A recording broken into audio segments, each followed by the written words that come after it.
Puro naman kasi kayo si Papa ang nagsimula eh. Pag-isipan niyo pong masyado bago kayo magsalita. No, she's not my BFF anymore. Hindi po yun ang Biancy na nakilala ko. Nagpakababa si Papa pakatapos mo siyang duru-duruin.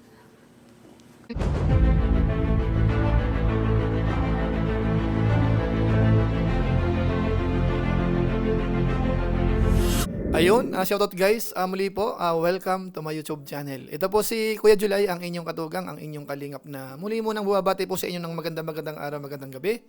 Saang sulok man po tayo ng mundo naroon. At sa araw nito, panibagong vlog po tayo. Gawan ko lang po ng maiksing reaction video ho, yung live ho ni Kapitana Grace, ni Kalingap Jessa. Yung itinuring pong anak ni na Kuya Bal Santos Matubang po yan, na kung saan nga po, napareact po siya sa mga pangyayari. Patungkol nga po doon sa ex-angel. Tapos ho yung mga naging anti-kalingap na galing din po sa kalingap. Siya po ay naglabas ng sama ng loob. Kaso nga lang ho, pinagbibintangan siya na si Grace daw ho ay nagbabanta. So sa pagkakataong ito, kunin po natin yung mga highlights. Tapos ho, totoo nga ba na si Kapitana Grace ay may pagbabanta? Pag-usapan po natin yan maya-maya ng konti. Pero bago po yun, konting paalala muna po si Kuya July. Baka sakaling meron pa po ditong hindi nakasubscribe sa ating YouTube channel, huwag natin kalimutan. July Paunil. Tapos, pakipindot lang po yung notification bell button para lagi po tayong updated sa aking mga video upload. Tapos yung ating Facebook page po, July Paunil 2.0, pwede po nating i-follow at saka po pwede pong i-like. So maraming salamat po sa inyo at huwag natin kakalimutan po sina Kalingap Rab, Kuya Bal Santos Matubang. Pakisuportahan po ang kanilang YouTube channel at pwede po nating isama yung mga Lingap partners. So maraming salamat po sa inyong lahat. Ngayon tuloy na po tayo, pag-usapan na po natin itong patungkol nga po sa naging live po ni Grace kahapon. Na kung saan naglabas po siya ng sama ng loob, marami po siyang binanggit at ramdam ho natin hindi niya po gusto yung mga nangyayari at naaawa po siya kay Kuya Bal Santos Matubang. At ang napansin po natin dito, halos nagbasa po siya ng mga comment at sinasagot niya. At bandang huli nga po, halos naiyak po siya, mga kabayan po natin. Although siyempre ho, hindi naman natin siya masisisi kung ano man po yung kanyang pananaw, ano yung kanyang naramdaman, lalo't yung involved po dito ay hindi na po iba sa kanya. Ano ho, doon siya lumaki. So, sina Kalingap Rab, sina Kuya Bal Santos Matubang, kabisado niya kung anong klaseng pag-uugali po meron yon. Kaya kung sakasakali man ho na siya ho ay nakapaglabas ng sama ng loob, may konting hinanakit, may mga binabanggit na hindi nagustuhan ng ilan sa mga viewers, ay maintindihan po natin. Ang tanong, ano nga ba yung mga ilan sa binanggit ni Grace? So, ito po muna, panoorin at pakinggan po natin yung ilan po sa nabanggit niya. Ganyan po talaga pag walang mga utang na loob.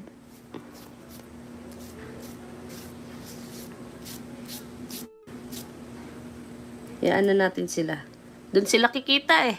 Kaya hayaan natin sila. Bakit? Saan ba kayo galing? Di ba sa kalingap din? Yan ang dapat yung inaano eh. Dapat marunong kayong magtingin kung saan kayo nang galing. Puro naman kasi kayo si Papa ang nagsimula eh. Pag-isipan niyo pong masyado bago kayo magsalita. No, she's not my BFF anymore.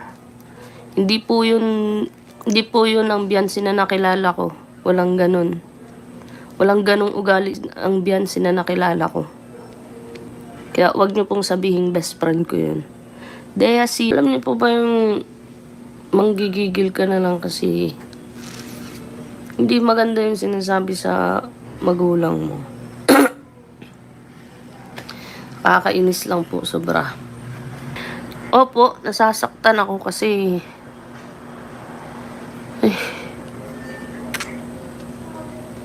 nasasaktan ako kasi sobra na yung ginagawa nila kay Papa. Hindi na po maganda. Grabe din kayo magsalita, no? Ganyan po talaga pag walang mga utang na loob. Hayaan na natin sila. Doon sila kikita eh. Kaya hayaan natin sila.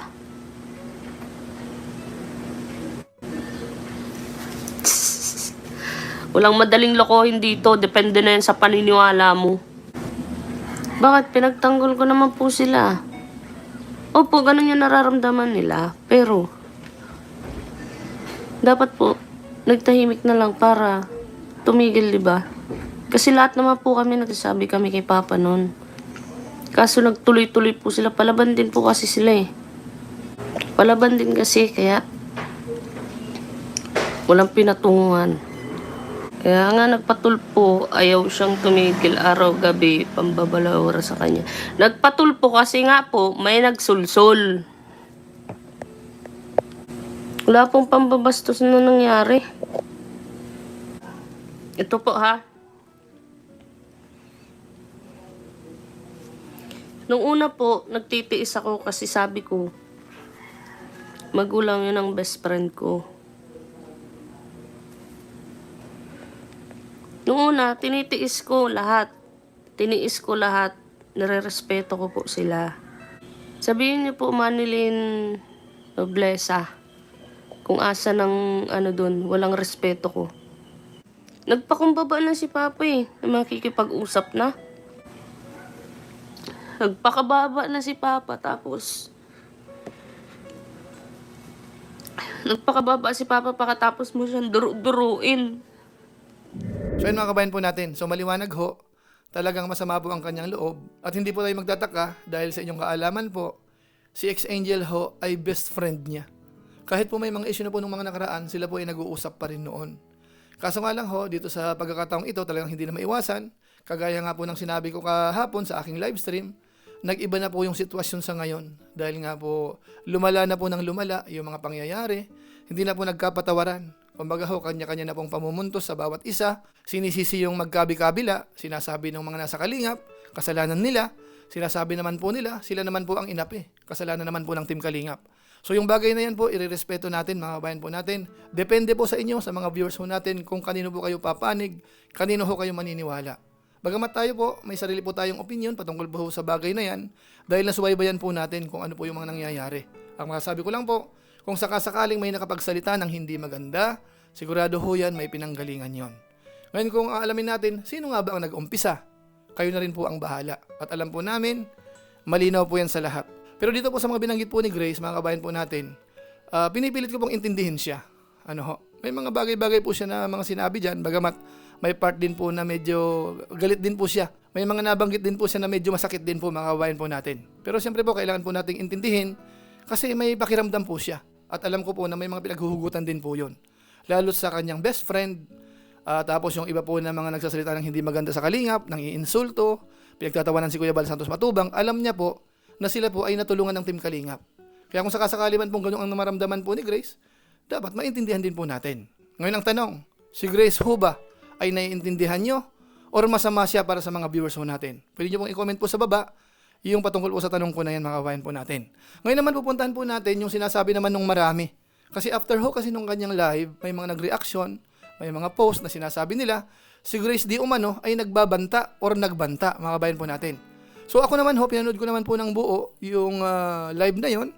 Wala naman akong napansin na talagang may pagbabanta talaga ng diretsahan o kaya yung tipong malalagay sa alanganin yung ibang tao.